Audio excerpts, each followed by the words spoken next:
Ciao a tutti, sono Paolo e faccio il pittore. In questo video vorrei parlarvi dei colori per iniziare a dipingere ad olio. Sul canale potete trovare anche video sui pennelli per iniziare a dipingere ad olio e prossimamente poi usciranno dei video sui materiali che servono, quindi solventi, diluenti, olio, medium e tante altre cose. Se questo video ti risulterà utile o come gli altri che magari andrai a vedere sul canale mi farebbe molto piacere, ti chiedo di lasciarmi un mi piace, un commento per condividere la tua opinione e magari di iscriverti al canale. Ma basta con le chiacchiere, via con il video. La mia tavolozza personale è formata principalmente da 4 colori. Dico 4 colori perché credo che, specialmente quando siamo alle prime armi, di tutto bisogna esercitarsi sul capire come mescolare i colori, come ottenere certe tonalità, oltre che se non utilizziamo dei colori pestati a mano e quindi puri, e qui vi lascio la guida se siete interessati su come fare i colori ad olio, l'aggiunta di tanti tubetti, l'uso di tanti tubetti che contengono tante sostanze chimiche porteranno il nostro dipinto a degradarsi molto più velocemente. Quindi i 3 colori fondamentali sono il giallo, il rosso e il blu. In aggiunta c'è la terra di siena bruciata e il bianco di titanio.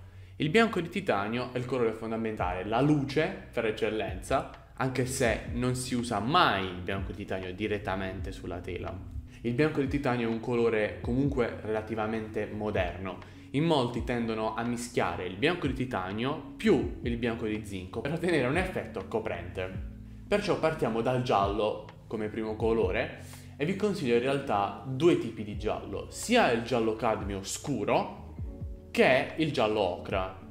Il giallo cadmio scuro io personalmente lo trovo molto utile, specialmente nelle luci calde. Diciamo in questo caso dovessi rappresentare il mio volto, qui sarebbe molto utile il giallo cadmio perché è luce pura, è molto potente, coprente, però in certe tonalità, specialmente se siete ritrattisti, il giallo ocra vi aiuterà molto nell'incarnato. Il secondo colore che vi consiglio è il rosso cadmio scuro. Ragazzi, vi consiglio sempre di prendere colori scuri perché con l'aggiunta di bianco, colori chiari, si possono ottenere colori brillanti, ma utilizzando colori chiari,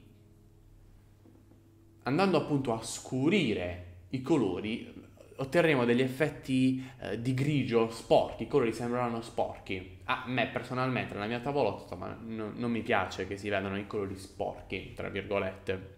Il secondo colore che vi consiglio è o il rosso cadmio scuro o il rosso vermiglione.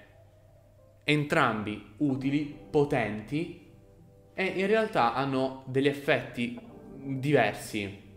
Difatti starete vedendo appunto degli utilizzi del rosso cadmio o del rosso vermiglione, entrambi molto utili.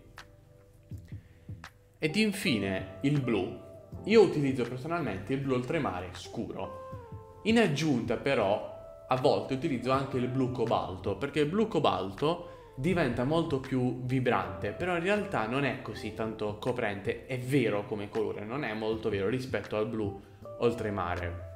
Anche perché blu oltremare e terra di siena, che è l'ultimo colore che vi vado a consigliare, terra di siena bruciata, insieme formano lo scuro del nostro dipinto, questo grigio molto forte e potente. Quindi questi principalmente sono i 4 colori, ricapitolando: bianco titanio, rosso cadmio scuro o rosso vermiglione, giallo cadmio scuro o giallo ocra, blu oltremare scuro e terra di siena bruciata. In più vi consiglio di prendere la lacca di garanza per effettuare eventualmente delle velature, perché questo similviola è difficile da ottenere con i colori, e il verde smeraldo, un'altra tonalità difficilissima, però sempre da utilizzare in velature, perché specialmente il verde smeraldo è uno di quei colori che, se originali, teoricamente potrebbero ossidare nel tempo. Il video finisce qui, spero di essere stato d'aiuto. Se sì, vi chiedo di lasciare un commento, un mi piace, condividete la vostra esperienza e la vostra personale tavolozza. Ragazzi, qua siamo una compagnia d'arte, aiutiamoci.